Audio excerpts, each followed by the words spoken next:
kubanga Yesu yagamba babiri oba basatu we banaabeeranga nja kubeerangawo ye talina biduula kugamba abantu batono biki nedda genda maaso banaye neeyanziza nnyo Reverend tusuubira we bali kunnyaniriza abooluganda mwenna mbalamusizza mu linnya lya Mukama waffe Yesu. Twebaza Katonda tuwadde ekisa ky'obulamu mu kaseera kano. Saasobola kubeerawo last week naye mwami Mubiru yaliwo ati nkomi tukolamu omulimu omulungi nnyo. Amiina kati nange ngenda kubanga we yakoma wentandikira.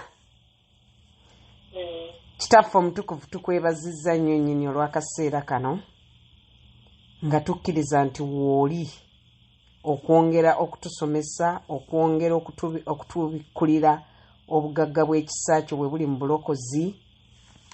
Olwo nno tulyoke tumanye obulokozi buno obugazi bwabwo, tulyoke tufune okutegeera mu magezi mu kumanya, tulyoke tutambule mu buwanguzi obwo bwe watuwanguza edda bwe wamala okuwaayo obulamu bwo nga ssaddaaka ennamu ey'ekibi gye tuli. Taata tukwebaza mu byonna era tusabira buli kinnoomu n'agenda okujja na buli kinnoomu yenna awulira ti taata nannyini kisokome ku ndowooza zaffe zibeere nga zigyemulukukira endowooza zaffe, zisobole okutambulira mu kumanya kwo, zisobole okutambulira mu kutegeera okwo. Olwo nno omubi aleme okutulimbalimba kubanga okumanya okuva gy'oli tukufunye, kutegeera okuva gy'oli tukufunye. Tukwebaza mu byonna era tukkiriza nti mu kuyita mu kusomesebwa oggulo ly'olwaleero tugenda kuba bawanguzi era tugenda kubaako kye tuyiga okuyita mu ggwe. Tusabye nga tuyita mu linnya lya Mukama waffe Yesu. Amiina. Nyongedde okubalamusa nate. Mwami Birululi yakoma ku tubadde tujja tuyiga omulamwa guli nti olugendo lw'omwana w'omuntu Katonda lwe yamutambuza olw'okusonyiyibwa. Olw'ekyo Adamu kye yakola n'amisinga mu maako oba n'atatuukiriza ki kye baamugamba kyekyaleeta okwonoona mu nsi. Naye Mukama olw'okuba wa kisa yatambula olugendo olw'okutuzaayo wali tukola omuntu mu kifaananyi kyaffe ng'ayagala tubeere mu kifaananyi ekyo kye yategeka okuva olubereberye. Kifaananyi eky'omuntu okuba nti mutukuvu, taliiko bulemu bwonna naye nga mutukuvu eri mu maaso ga Katonda. Ng'era obutukuvu obwo Katonda yabwekolera okuba omwana w'omuntu okuba nti akola ki? Abutambuliramu n'abeera muwanguzi mu buli mbeera. Tuze tusoma ku kusonyiyibwa kuno mu mirembe egy'enjawulo. Twalaba mu ndagaano enkadde okuva mu lubereberye ne tulaba paka mu kuva ne tulaba nti waaliwo ekibi naye ekibi kyali tekibalibwa. Niwankubadde abantu baali boonoona naye mu ngeri eyo ate Katonda yabawanga kumanya engeri y'okuwaayo ebiweebwayo okuba nti basonyiyibwa. Ne tweyongerayo ne tugenda okuva mu kuva 13 paka ku Malakayi ne tulaba nti ate waaliwo obukwakkulizo obwaliwo mu ngeri y'okusonyiyibwa. Waaliwo ebyalinanga birina okukolebwa era waaliwo Katonda yeerondera eggwanga ery'abaana ba Isirayiri n'abalaga ki ekyalinanga okubeerawo. Newankubadde eggwanga eryo teryatuukiriza, teryategeera kisa kya Katonda kino kikolera mu bo. Ekyo tekyagaana Katonda kutambuza lugendo luno olw'okununula omwana w'omuntu era okuyita mu ggwanga eryo yeerabisiza. Tulaba bannabbi bwe baalangiriranga naye newankubadde baalangiriranga naye nga nabo picture balina ntono, ekifaananyi baalina kitono, kyalinga ekisiikirize gye bali naye nga kwe kwali engeri Katonda gye yabatambuzanga era kyekyali engeri Katonda gye yayagala okujja ng'amanyisa omwana w'omuntu engeri okwagala kwe gye kuli eri omwana w'omuntu n'engeri y'okumununulamu. Bwe tuvudde awo tugenze ne tulaba enjiri ennya mu Luzungu ze twandiyise synoptic gospel oba eyewitness eri abajulirwa nga ye extension y'endagaano enkadde. Tugirabye nga ye Matayo, ne tulaba Marko, ne tulaba Luka ne Yokaana ng'ebitabo ebyo be bajulirwa abaaliwo nga Yesu nga Katonda ayambadde omubiri ye Yesu okujja okununula omwana w'omuntu era nga bye bawandiika byeyogera bawandiika bye baalaba era nga bye batutegeeza. Kati bwe tutyo ne tweyongera ne tumulaba ng'afudde azuukidde okuyita mu bitabo ebyo ne tuyingira mu kitabo ky'ebikolwa by'abatume. Olwo omulembe omupya oba endagaano empya ne tutabaganye Katonda olwo etandika mu bikolwa by'abatume. Ne tulaba abikolwa by'abatume bano abatume bano nga baatandika okubuulira enjiri naye ng'enjiri beekoonakooko eno emabega naye gye bakomye okugenda nga bafuna okutegeera kubikkulira kubanga Kristo bw'amaze okufa ne babikkulirwa ne bafuna ekifaananyi ekirungi eky'obwakatonda eky'okununula omwana w'omuntu n'engeri ky'omwana w'omuntu ono gy'anunulibwamu. Omwana w'omuntu ono asigala musibe nga wadde baamununula asigala musibe asigala alina kwenenya paka lwaliva mu nsi kwegamba lwe lugendo lwe tuzze nga tujja tutambula. Awo lwe lugendo era mwami Mbiru lwe yabatambuzaako last week okuba nti yabuulira mu bikolwa by'abatume n'alaga engeri gye bajja nga basomesa nga bajja babikkulirwa okusonyiyibwa kuno okuli mu Kristo Yesu kubanga Yesu gwe mutango ogwaweebwayo kuba ajjukira Adamu bw'amala okwonoona twafa tutya tetwafa mu mubiri naye omwoyo gwaffe guno gwasalibwako ne tubeera nga tuli ffekka tutambulira mu nsi ey'ekizikiza naye olw'okuba Katonda kwagala omuntu amwagala yasobola okujja okununula omwana w'omuntu. Kaakati olwo kwe kusonyiwa kwe tufuna mu Kristo muno nti olwo atabaganya omwana w'omuntu n'eri Katonda. Amutabaganya atya? Bwe tusoma mu Yokaana 3:16 tugende nti Katonda bw'ayagadde ensi Katonda tayagadde bw'agazi kkanisa naye ayagadde ensi. Kitegeeza ensi yonna buli kitonde kyonna akyagadde mu kukyagala kyavudde awaayo obulamu bwe n'atugamba atya nti buli amukkiriza aleme okubula naye abeere n'obulamu obutaggwaawo. Kati bwe tumala okukkiriza nga tufuuse abakkiriza tutandika okumanya olugendo luno olw'obulokozi ne tutandika okumanya omulokozi ono yatufiirira tannaba yafaako kitundu oba yamaliriza teyamaliriza byonna ate ffe abasigadde ffe tulina obbimaliriza.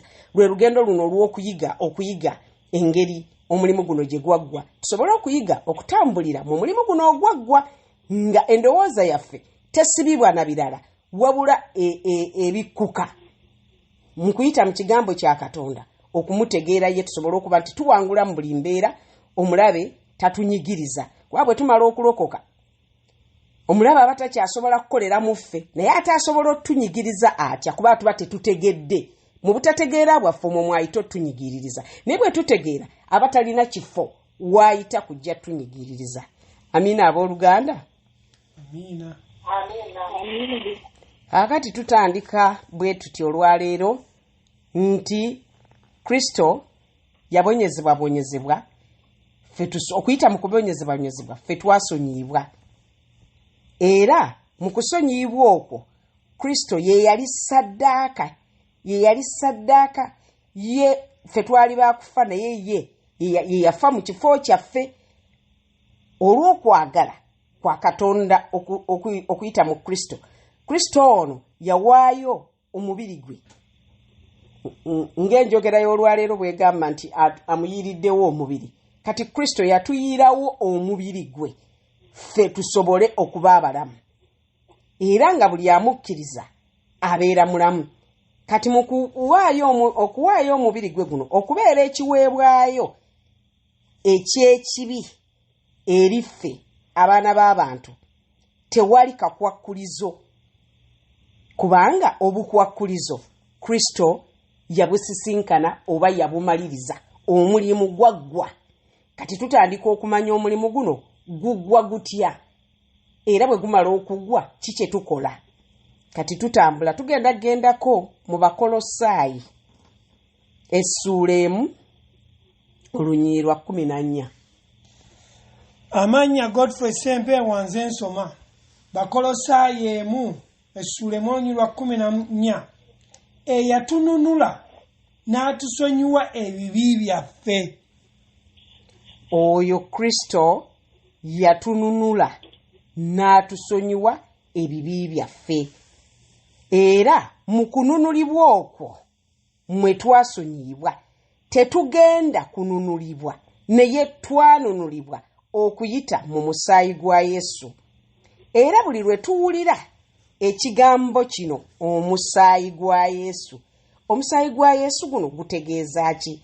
Omusaayi gwa Yesu guno buli lwe tuwulira oba buli tusoma kiba kitegeeza okuyita mu byawandiikibwa nti okununulwa, nti omusaayi gwa Yesu guno kwe kufa n'okuziikibwa, kwe kufa n'okuziikibwa n'okuzuukira, kye tuyita omusaayi gwa Yesu. Gwe mulimu guno ogwa esaddaaka ennamu eyaweebwayo, gwe mulimu ogwaggwa nti bwe yafa ku lw'ebibi byaffe n'azuukira ku lw'ebibi byaffe n'azuukira ku lw'obutuukirivu bwaffe. Ogwo gwe mulimu ogwakola gutya? Omulimu ogwaggwa. So okusonyiyibwa kw'ebibi byaffe kuyita mu musaayi gwa Yesu. Bw'amala okuziikibwa, bw'amala okufa n'aziikibwa n'azuukira, olwo tufuuka abalamu mu ye. Kwe kukunula kuno Abakolosaayi emu kwetugambye nti twanunulibwa okuyita mu musaayi gwa Yesu olw'okusonyiyibwa kw'ebibi byaffe. Bw'atyo Pawulo bw'abadde awandiikidde Abakolosaayi, bw'atyo bw'akoze atya, bw'annyinnyonnyodde. So okusonyiyibwa kwaffe okw'ebibi kwaffe kuyita mu musaayi, era okusonyiyibwa kwaffe kuno si tekitwala nti bulungi bwaffe Katonda bw'atunuulira n'atusonyiwa, oba ebikolwa byaffe ebirungi Katonda by'atunuulira n'atusonyiwa, oba okusiiba, oba okubonaabonera nnyo nti tubonerabonera obutuukivu, oba okusaba ennyo nti kye kituleeta okununulibwa, okusonyiyibwa. Nedda. Naye ebyandikwa bitutegeezezza nti okuyita mu kununulibwa, mu kuyiwa omusaayi gwa Yesu omwo mwe tununulibwa, era omwo mu kununulibwa okusonyibwa kw'ebibi byaffe mwe kulabisibwa. Sigambye nti okusaba kubi, sigambye nti okusiiba kubi, naye ebyo si bye bireeta okusonyiyibwa. Okusonyiyibwa omulimu ogwaggwa Kristo gwe yakola ku musaalaba n'afa n'aziikibwa, kubanga ekyo kye kimuleese. Singa byali bikolwa nga byaffe bye bisobola okutulokola, kiba kitegeeza nti kyali tekimugwanira kuleetebwa, kubanga amateeka gaaliwo gandibadde gamala bumazi nti omuntu kasita akwata amateeka ye nga kiwedde ng'asonyiyiddwa akutta amateeka. Naye tulaba nti nedda. Ne ku mulundi guli mwami Mubiru yabasomesaako twalaba omuvubuka omuto eyajja gyali ng'amubuuza nti nkoze ntya okufuna obulamu obutaggwaawo. N'amugamba nno muvubuka, tobbanga toyendanga, towaayirizanga, otyanga kitaawo n'ennyoko. N'agamusomera bulungi nnyo. Naye Yesu n'amuddamu n'amugamba nti okola bulungi naye waliwo ekiweebuuka. Genda otunde ebibyo osobole okukola otya? Okungoberera. Muvubuka tumulaba yagenda anakuwadde nga munakuwavu muzibu. Kyekimunakuwaza kubanga alaba ebyobugagga bwabiwaayajja. So kiba kitegeeza nti ebikolwa byaffe ebirungi tebitununula, naye okuyita mu kukkiriza. Ki Yesu kye yali alaga omuvubuka ono nti nzikiriza, nze bulamu, nze kufa, nze kufa ate nze kuzuukira. Nzikiriza kubanga olwo yali atambula olugendo tununula nti ye kuzuukira. Kati yali alina kukkiririza mu Kristo. Kanaffe olwaleero ng'abooluganda tulina kubanga tukkiriza mu byawandiikibwa bino, era nga tuleka ebyawandiikibwa bino nga byogera gye tuli, so si kuleka ffe kwogera gye biri. Naye birina okutusomesa, birina okutubikkula amaaso tusobole okulaba Kristo okuyita mu byawandiikibwa bino, kubanga ono Kristo gwe tuwogerako muntu newankubadde nga tumulabira mu bigambo nga naye bakulabira mu bigambo byo. Yinza okuba nga olina omuntu gw'owandiikira ebbaluwa. Bw'omuwandiikira ebbaluwa oba olupapula kw'owandiise si lw'oyogera nti lupapula woogedde, naye oyo eyaba yakuwandiikidde oga nti John yampandiikidde, John bw'ati bwe yagambye. Kati ebigambo ebyo obitwala newankubadde nga bijjidde ku lupapula oba nga bijjidde ku, kati olwaleero tukozesa masimu WhatsApp. Tukozesa WhatsApp ne tu WhatsAppinga kati era bw'oba onnyonnyola omuntu omutegeeza n'omugamba nti gundi yaŋŋambye bw'ati naye ng'ate ebigambo wasomye bisomye naye ebigambo ebyo biba biva mu oyo. Kati naffe olwali we tusoma ebyawandiikibwa bino tuba tuconnectinga n'omuntu ono eyatuwagala Katonda mwene atudde mu Yesu ono atulaga obwa Katonda. Amina abooluganda. So bwe tugenda mu maaso nga tujja tuyiga tulaba nti bwe tutunulira endagaano enkadde Yesu yali tannaba kubeerawo nga tannaba kusinkana kibi kino kijjawo. Tumulaba nga akola ki? Tulaba nga waaliwo obukwakkulizo obwo obwali bubeerawo omuntu asobola okusonyiyibwa. Naye Yesu bw'amaze okujja n'atununula mu kibi kiba kitegeeza gye tuli nti tukkiriza mukkirize ffe okusonyiyibwa. Tukkiriza kusonyiyibwa. Bwe tukkiriza nti afuuse omutango gw'ekibi, ekyo kiba kitegeeza nti tusonyiyibwa, kubanga Yokaana amwogeddeko mu Yokaana 1:29 siwagambye nti laba omwana gw'endiga ogujjawo ebibi by'ensi.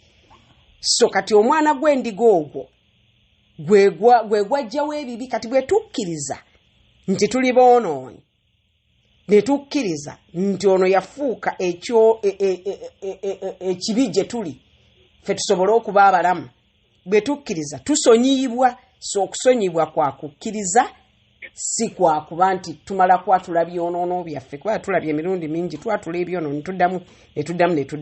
Naye bwe tuba abakristaayo abalungi tulina okutuula wansi tugana naye ffe abaatula ebyonoono okuva Mande paka Sande nga tukola ekintu kyekimu tetukyuka.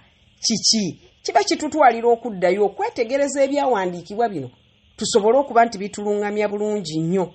So okununulibwa twanunulibwa okuyita mu musaayi gwa Yesu okutuggyako ebibi. Era ebibi tukkiriza bukkiriza Kristo ono n'atuggyako ebibi. Kati ebiseera ebisinga abantu bagenda ne bagamba nti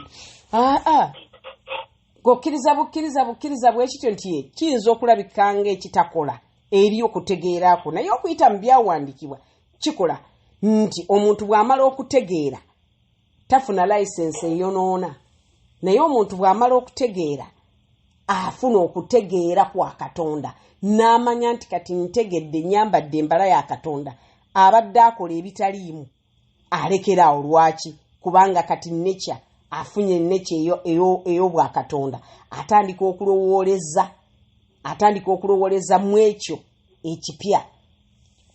Kubanga ku mulundi guli Mwami Mbiro yabasomera Abakolinsi ekyekubiri essuula 5 17 18 19 nti omuntu yenna bw'abeera mu Kristo abeera ekitonde ekijja, ng'ebyedda byonna bigenze. Ebyedda byonna bigenda bitya? Oli omuntu gw'oba olyambadde aba mufu, yoye yali tasobola kusinkana Katonda, era Katonda kwe kujja n'ajjawo obufu obwo okuyita mu Kristo, kwe kuyiwa omusaayi. Bw'ajjawo obufu obwo olwakwa ye mwene ayingira mu ggwe. Bw'ayingira mu ggwe kiba kitegeeza ofuuse omuntu mujja. Oli omuntu omufu agenze, kati omuntu omulamu yali mu ggwe. Omuntu omulamu ono yayambala ennyambala ya Kristo mu Katonda, n'atandika okulowooza nga Kristo bw'ali mu Katonda. Amina abooluganda. So kati ekyo kye tulina okumanya nti ebibi byaffe byasonyiyibwa ku lw'omusaayi gwa Yesu. Era nga tugenda mu maaso tugenda kusoma era twetegereze mu bbaluwa z'abatume ngeri ki kubikkulirwa kwe baafuna mu kuyita mu kusonyibwa kuno, kubanga baali naye ng'afudde ng'azuukidde. Mu kuzuukira yabasomesa ennaku 40 bikolwa by'abatume essoola esooka, abasomesa era abatuma. Kati tugenda kulaba okutegeera kuno kwe baategeera okuno okuleeta okubikkuka amaaso. Naffe bwe tukontinuwinga okusoma ekigambo kya Katonda kituwa okubikkuka amaaso ne tulaba Kristo okuyita mu byawandiikibwa ng'afuuka ettabaaza oba ekitangaala gye tuli okuba n'okutegeera. Bwe tusoma mu Bakolosaayi essuula 2 olunyiriri lwa 13. Bakolosaayi essuula 2 olunyiriri lwa 13. nammwe abaali bafudde olw'ebibi byammwe n'olw'okukomolebwa bwammwe mu mubiri, Katonda yabafuula balamu wamu ne Kristo bwe yatusonyiibwa ebibi byaffe byonna. Amiina abooluganda. Bakolosaayo ono atugambye nti nammwe bwe mwalinga mufiiridde mu byonoono byammwe olw'obutakomolebwa bw'emibiri gyammwe, yabafuula abalamu wamu naye bwe yamala okusonyiibwa ebibi byaffe byonna. So kati kino kyaggwa tekigenda kukolebwa, naye kyaggwa bwe twali tufiiridde mu byonoono byaffe. Mu kufiira mu byonoono byaffe ebyo yatwagala najja atununula okutujja mu bibi byaffe, mu kutujja mu byonoono byaffe olw'ekibi ekyo mwe twali tufiiridde. Yatugatta wamu naye ne tubeera abalamu olw'okusonyiibwa ebibi bino bye yatusonyiwa, okwonoona kwaffe okwo kwe twali tutambuliramu. So tagenda kutusonyiwa, wabula yatusonyiwa. Bw'amala okufa ku musaalaba atusonyiye. Kati tulina okuba nga tutegeera ebyawandiikibwa bino mu kuyita mu kumulisibwa, mu kuyita mu kutangaazibwa mu byawandiikibwa bino, tusobole okuba nti tutegeerera ddala nti Kristo yasonyiwa ebyonoono byaffe. Katonda yatusonyiwa okuyita mu Kristo eri ebyonoono byaffe. Ekintu kino oluusi kikalubamuuko eri abantu abatannategeera ku bikkulirwa kwa byawandiikibwa bikuno. Nga lwaki kukalwa? Kuba bw'onooba tonnaba kutegeera ebyandikwa bino, ffe ng'Abakristaayo tulina okuba nga twekubiriza okusoma, ate bwe tusoma tusome ennyukuta ku nnyukuta esobole okuba kigambo ku kigambo, esobole okuba nti kitubikkulirwa nga twegendereza mu kusaba, tusobole okuba nti tutegeera. Oba okuyita mu bantu abamaze okutegeera bwe batusomesa baleeta okumulisibwa kuno eri ebyawandiikibwa bino. Kubanga bwe tuddako emabega ne tulaba Yesu mu Luka 24 asanga abagundi, asanga abayigirizwa batambula bagenda beewuunya nga bagamba bannange omusajja abadde mulungi, naye munange omusajja yagenze kufa, omuntu ng'alabi. Kwe kujja n'abagamba nti ani oyo? Ne bamugamba nti gwe oliwo beera wa? Gwe tomanyi kigudde mu Yerusaalemi wano? Omusajja wattu abadde mulungi maama ng'akola ebyamagero, gwe obeera wa? Kyava abagamba nti naye mmwe abagayaavu mu ndowooza.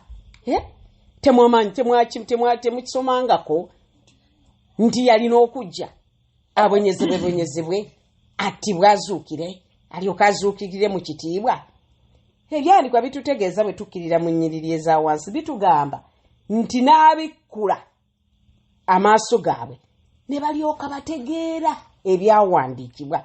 Kati naffe olwaleero bwe tuba tutambula olugendo luno olw'obulokozi tulina okusaba Katonda, kubanga era Yesaala Pawulo zaasabidde amakanisa gonna gaakubikkulwa bategeere okuyitibwa Katonda kwe yabayitira mu butukuvu, okubikkulwa omwoyo ono w'amagezi n'omwoyo w'okutegeera abeere ng'alabisibwa gye bali, bategeere okubikkulirwa kuno okuli mu Kristo mu Katonda. So naffe olwaleero kye tulina okuba nti twagala okumanya ono gwe twakkiriza, twagala kubeera mu bulokozi obuli half-baked bwe tutategeera, omuntu gwe tutategeera. Naye omuntu ono gwe twakkiriza Kristo Katonda eyatutonda, bwe tumutegeera tuba bawanguzi n'okkirawo, era omubi tatunyigiriza. Amiina abooluganda. So kati wano kibeera kizibu abantu okukkiriza nti kitwala muntu kukkiriza omulimu ogwaggwa. Abantu abamu bakifunamu obuzibu, naye mu buzibu bwakyo bwe tuba tetusomye then awo tufunamu obuzibu. Naye bwe tusoma ebyandikibwa bino ne bibeera clear gye tuli, ne bireeta omusana gye tuli, tuba tutegeera. Kati kiba kitegeeza nti amazima gano mazima agali mu Katonda mu Kristo, nti omuntu bw'amala okukkiriza omulimu ogwaggwa n'asonyiibwa aba asonyiyiddwa. Kubanga omulimu guno gwaggwa ku musaalaba Gologoosa, gwaggwa yawaayo obulamu bwe ku lulwo n'olwange n'olw'abalala abatannakkiriza, kubanga ye Bakolinso 2:5-18 age nti Katonda yali mwani yali mu Kristo ng'atabaganya ensi naye. Era olwo 19 lugaye nti nga tababalira buki kibi byonoono byabwe. Kati oluggi luggule, Katonda tabalira nsi byonoono byayo, wabula oluggi luggule. Kati ffe baamaze okutabaganya, ffe baawadde omulimu ogw'okugenda ebweru ne tutegeeza abali ebweru nti Kristo abaagala. Kristo yawaayo obulamu bwe ku lwammwe, abaagala okujja okudda gy'ali. Kati gwe mulimu gwe tukola ki? Gwe tukola. Ti naye omulimu gwaggwa, ffe twongerezaayo mwongereze nga 12 bwe yali nabo n'abasomesa ne bamulaba ng'afa ng'azuukira. Kubanga era be bamwogerako bujulizi. Enjiri ennya zino ze tulaba nga be bujulizi, eyewitness, abatubuulira ki ekyaliwo n'eki kye yakola. Era ekyo kye yakola kye yalaba, era nabo kye baayigiriza, naawe baakiyigiriza ne bakiyigiriza anti naffe we tutegeeredde. Kati ate naffe tusomesa abalala, n'abalala basobole okusomesa abalala. Bwe kityo Katonda, kubanga kwe kwagala kwe, ayagala abantu bonna okulokoka. Kusooka kulokoka n'okumanya amazima. Titusooka kumukkiriza ne tulokoka, ne tulyoka tutambula okumanya amazima agatuula mu ye. Amiina abooluganda. So kati okusonyiyibwa kw'ebibi byaffe kugattibwa ku kuyiwa kw'omusaayi gwa Yesu. Kubanga okusonyiyibwa kw'ebibi byaffe bino okuyita mu musaayi gwa Kristo, mu kuyita mu ekyo Katonda alaga okwagala kwe n'embala ye agiragira mu Kristo ono.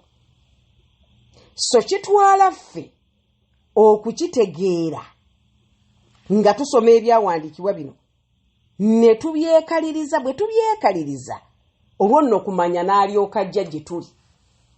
Kati olwo okumanya n'alyoka akolera mu ffe nti ebyonoono yabitwala dda, takyatubalira bubi butali butuukirivu.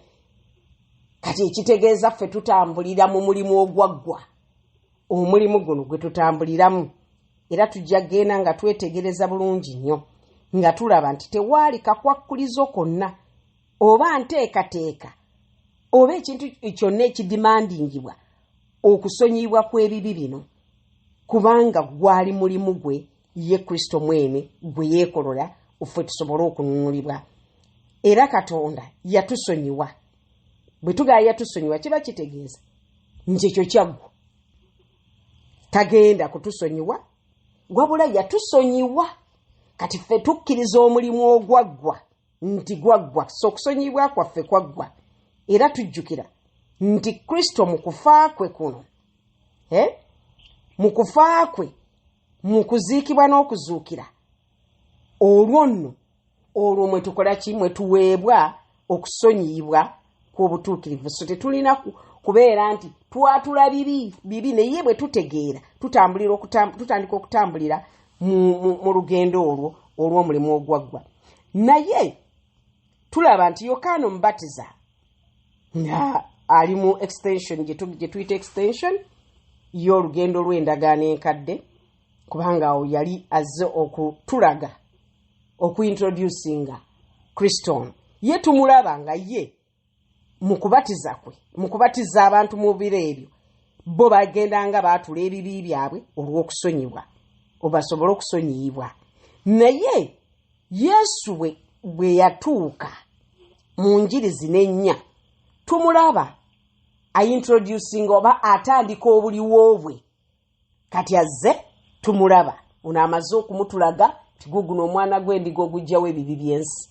Kaakati ono azze okutuukiriza ekyo ekibadde kijja kimulangako okuva mu lubereberye paka ku Malakayi ne mu njiri ennya tumulaba azze okukituukiriza. Kati ye mwene tumulaba nga akola ki?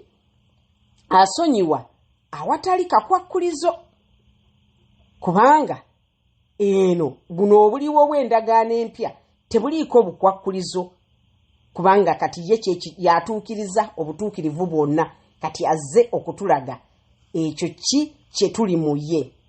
Kati bw'amala okufa n'azuukira mu bafu, olwo okusonyiyibwa kuba tekuliiko bukwakkulizo, wabula buli amukkiriza aba n'obulamu obutagwawo. Buli amukkiriza aba asugiddwako ebibi bye. Kati okusonyiyibwa kuno kwe kusonyiyibwa okw'obwereere eri omwonoonyi kwa bwereere, tolina ky'olina kuwaayo osobola okukola ki? Okukkiriza. Wabula okkiriza ye kubanga ye ssaddaaka ya Katonda ejjawo ebibi. Ffe abaali oba okufa tetukyafa mu ngeri, kuba bwe tugamba okufa abantu abasinga balowooza abantu nga bafa mu mubiri, naye okufa kwe twogerako kwe kufa okw'omwoyo, nti guno omubiri gwe twambadde guno omulimu omubiri gwo gufa. Batumala emyaka 10 oba 12 oba 13, but fact nti tuli mu mubiri guno ogufa. So tugenda kwambazibwa omubiri guli gwe yazuukiriramu, ogwo gwe mubiri gwe tugenda okwambala. Naye nga tukyali muno, olwo twetegera tekekera olugendo olw'olubeerera n'olubeerera. So okufa tetwogera kufa kwa ku mubiri, tuli ku kufa okw'omwoyo. Nti ne bwe tufa tuba balamu, bw'atyo Kristo bwe yatugamba nti ne bwe tufa baamukisa abafu abafiira mu Kristo. So ne bwe tufa tuba balamu kubanga omwoyo guli gwe mwoyo ogubeerawo lubeerera n'olubeerera. Kati oyo ye muntu, kubanga ono omuntu ennaku amala 10-20, kati ennaku zino tetukyasukka, bali ab'endagaano enkadde baalina ng'olwenda lwabwe 10 lwabwe, ffe kaakati tukoma ku 10-20. Okitegeera ne tugendera awo. So kitegeeza nti tweteekerateekera olugendo olw'okuba abalamu ennaku zonna. Amiina abooluganda? Amiina. So okusonyibwa kwaffe kwa bwereere, era okusonyiwa kuno yatusonyiwa tukyalina ebyonoono byaffe nga tuli mu bibi. Omubi yasonyiyibwa. Omuntu ali ebweru ye tamanyi nti yasonyiyibwa, okujjako ffe abamaze okutegeera nga tumutegeeza nti wasonyiyibwa, kubanga oluggi lukyali luggule oluyita buli kinnoomu okukola ki? Okujja eri Kristo. So kitwala omulokola amaze okutegeera, kitwala omukkiriza amaze okutegeera Kristo ono, kwagala kwa Katonda ne kutuula mu ye. Bwe kutuula mu ye ne kutunuulira abalala ne kubakoowoola okudda eri Katonda. So twasonyiyibwa ebibi byaffe, ebibi bye twakola, bye tukola, bye tugenda okukola. So twasonyiyibwa past, present and future. Wasonyiyibwa nga tonnazaalibwa, wali tonnazaalibwa kubanga Yesu yafadde 2000 egize. So kiba kitegeeza toliiwo, teri muntu wano yali abadde ku nsi myaka 2000. So kitegeeza wasonyiyibwa, yakula abagwa agenda okujja n'akufiirira, n'agenda okujja ne bazzukulu b'abazzukulu abalijja mu biro ebijja mu maaso. Basonyiyibwa. Ekitwala omuntu okukitegeera era kitwala ategedde Katonda okubuulira enjiri nti wasonyiyibwa, tolina kufiira mbiri ibyo kubanga ebibi byakola ki? Byakusonyiyibwa. So kati twasonyiyibwa. Kati ekintu ekyo kyenvudde mbaga nti kitwala, kitabika ng'ekizibu, kisoundinga ng'omuntu ali radical, omuntu engeri gy'agibuliramu enjiri ekanga naye nga that's the reality eri mu Katonda mu Kristo, nti okwo kwe kusonyiwa bwe tukkiriza, kubanga abamu beekanga mu kukkiriza kuno okw'okusonyiwa okwo nti kitegeeza omuntu ayonoone. Ekyo si kye tusomesa nti omuntu bw'amala okukkiriza Katonda afuuka omuntu omujja, endowooza ye ekyuka n'etandika okulowooza obulala.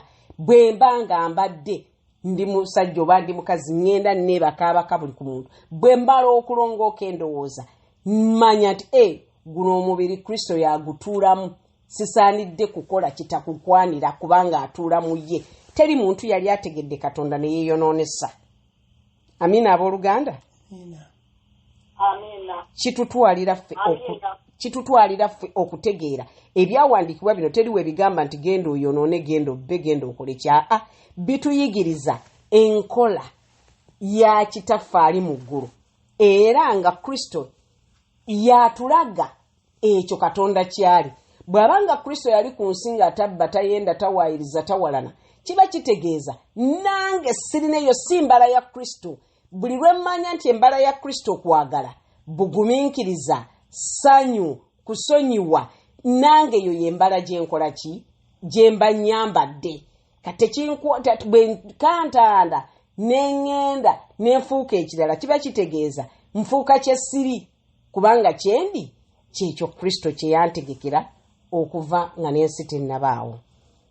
So emyaka 2,000 tugirabye nti yafa. Bw'afa kubanga takyaddamu kufa, mujjukire yafa 2,000 kalenda bwetyo bwegamba, tagenda kuddamu kufa nate wabula yafa. Kati bwe tweyongerayooko katono wano nga tunaatera okugenda okufundikira, tugenda kusomako ekitabo ky'Abarooma kino essuula 5 n'olunyiriri lwa 12. Ng'ekibi bwe kyajja mu nsi, Baluumi 5 olunyiriri lwa 12. Ng'ekibi bwe kyajja mu nsi n'olw'omuntu omu ne kireeta okufa, n'okufa bwe kutyo bwe kwabuna mu bantu bonna kubanga bonna baayonoona. Kati kiwano tulaga kitulaze Baluumi 5:12 etugambye nti omuntu yali omwe yaleeta okufa, ensi yonna neekola ki? Yaleeta okwonoona, ensi yonna neeyonoona, ensi yonna neefa. Naye ate okuyita mu ssaddaaka ey'omuntu omu Yesu Kristo, ensi yonna erokolebwa mu kuyita mu kukkiriza. Erokolebwa mu kuyita mu kukkiriza, nti bwakkiriza nti Adamu ono yamisinga maaka n'atakola kituukiridde. Kati naffe bwe twagendera mu mwoyo oyo akola ebitatuukiridde, Kristo ajja okututuukiriza. Kristo ajja okutukomyawo gy'ali. Bwe tukkiriza enkola ye ey'obwakatonda okukolera mu ffe, tuba batukuvu, tuba tusonyiyiddwa ebibi byaffe. So omuntu akkiriza okusonyiyibwa, takola kukole, talina kyakola asobole okusonyiyibwa, naye bw'amala okukkiriza atambula olugendo lw'okukkiriza olw'okusonyiyibwa. Amiina abooluganda, tulemenga okulimbibwa emirundi egisinga obungi nti tukyaliko ebikolimo, leeta kino osobole okugyawo ekikolimo. Okuno okusonyiwa tekuliiko bukwakkulizo, tebuliiko, kubanga omutuukiriza w'obutuukirivu byonna yajja dde 2,000 egiyise, tumulabe ng'akola ki? Ng'atuukiriza obutuukirivu bwonna okuyita ku musaalaba, ng'afa, aziikibwa, azuukira, ffe tusobole okubeera abalamu. 2,000 egiyise twoli basumulule, tuli basonyiwe, tetukyabalirwa kibi, wabula ffe okuba nti tukoze tutya? Tukkiriza. So kati okuyita mu kusonyiyibwa okwo tubeera balamu, era ekyo eky'obulamu okusonyibwa kwaffe atusonyiwa ebibi byaffe ebyaggwa, n'atusonyiwa ebibi byaffe eby'olwaleero, n'atusonyiwa ebibi ebigenda okubeerawo. Era bwe tukomerere ndooza ku luno olunyiriri bwe tusoma Abebulaniya 9:15 bwe tuba tukoma. Bebulaniya sura 9:15. N'olwekyo Kristo ye mutabaganya mu ndagaano empya, kubanga abo abaasuubizibwa ebirungi ebitaggwaawo abasobozesa okubifuna. Ekyo kisoboka kubanga yafa n'anunula abantu mu bibi byabwe, era bwe baakolanga byabafuukibwa endagaano eyasooka. N'olwekyo Kristo ye mutabaganya mu ndagaano empya, kubanga abo abaasuubizibwa ebirungi ebitaggwaawo yabasobozesa okubifuna. Ekyo kisoboka kubanga yafa anunula abantu mu bibi, kubanga yafa n'anunula abantu mu bibi byabwe bwe baakola nga baafugibwa endagaano eyasooka. Nga baafugibwa endagaano eyasooka kitegeeza yabanunula. Kati Kristo ye mutabaganya ow'endagaano empya. Mu kuyita mu kufa yatununula okuyita mu byonoono byaffe. Mu ndagaano eri eyasooka baafa balina ekisuubizo. Kati ekisuubizo ekyo yali Kristo, bafa bakkiriza newankubadde yali mu bisiikirize naye baamukkiriza. Kati mu kututabaganya ekisuubizo ekyo eky'obulamu obutabeerera obw'olubeerera kituvudde bo naffe tukifunira wamu mu kuyita mu kuzuukira kwe. So ffenna wamu n'ab'endagaano enkadde abaafa bakkiriza ekisuubizo ekyo wamu naffe ab'olwaleero ffenna tufuna obulamu obutwaggwaawo nga tuyita mu kununulibwa kw'okufa kwa Kristo okuyita okutusonyiwa ebyonoono byaffe. So olwaleero kyetusobodde okuyigako ekyo kati tugenda kukomaawo kati tutegedde nti mu kuyita mu kununulibwa kubanga Kristo ye yali omutabaganya ow'endagaano eno empya. Endagaano empya eno yali tesobola kubeerawo nga tamaze kuyiwa musaayi. Ate era nabali ab'endagaano enkadde weewaawo baamulabiranga mu bisiikirize naye baafa balina ekisuubizo kubanga mu kuyita byonna mwe baayita baalina okukkiriza ekisuubizo ekyo yali Kristo. Kati ekisuubizo ekyo Kristo amaze okujja atununudde okuyita mu byonoono byaffe. Olwo nno nabali abaasooka tusobole okuba nti ffenna tufuna ekisuubizo eky'obulamu obutaggwaawo. So ekisuubizo eky'obulamu obutaggwaawo ye Kristo bwe tukkiriza nti yafuuka ssaddaaka gye tuli, bwe tukkiriza nti yafuuka ekibi, ffe abaalina okufa tetulina kufa. Tekitegeeza kufa kuno okw'omubiri naye kubanga Mukama yakitegeeteeka nti omuntu afa omulundi gumu. So bwe tufa omulundi gumu ne tulyoka tubeera olubeerera. Olwo twambazibwa omubiri guli gwe yazuukiriramu mwe tukola ki mwe tubeera. Kati omuntu alina kukkiriza Kristo n'ategeera Kristo. Oyinza okumbuuza n'oŋŋamba tekitegeeza nti omuntu bw'ennyonoona nkola ntya. Omuntu bw'omala n'otomera weekanga nti ntomedde, bweweetomera ntomedde ejjinja ate toddamu kuyita wali jjinja kubanga otegedde awo waliwo ejjinja. Kati naye mu kusoma ebyandikwa bino bw'otegeera nti obusungu bubi kiba kitegeeza tolina kukontinuinga na kugira busungu. Ekyo ekikuleetera okukola bw'otyo oba olina okukireka osobole kubanga ekisa kyakuweebwa dda, kusonyiyibwa yakuweebwa dda, so olina kutambulira mu kisa ekyo ekyakuweebwa. Bwe tunaaba tweyongeddeko eno emabega tujja kukiraba, tujja kulaba obulungi bw'ekisa kya Katonda bwe butambula omulundi omulala. Kati olwaleero tukomyawo abooluganda. Mukama abampeera ennyo omukisa.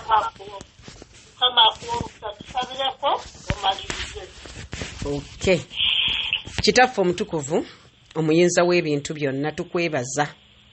Tukulabye kuyita mu Kristo ng'obadde ssaddaaka ennamu gye tuli eyaweebwayo olw'ebibi. Adamu bw'ataalaba bw'ataategeera kisa kyekyo n'abeera nga tatuukiriziddwa, abantu ffenna twayita mu kuyita mu kufa okwo okw'obutategeera. Naye olw'ekisa kyo n'okwagala kwo kyovudde owaayo omwana w'omu yekka Yesu Kristo, buli amukkiriza aleme okubula naye abeere n'obulamu obutaggwaawo. Taata tukwebaza nti twakukkiriza era ffe abaakukkiriza kwe kusaba kwaffe oyongere okutubikkula amaaso gaffe, oyongere okutugaziyiriza okubikkuka ekisa kyo bwe kiri, eky'obugagga bw'ekisa kyo bwe kiri ekiri mu bulokozi.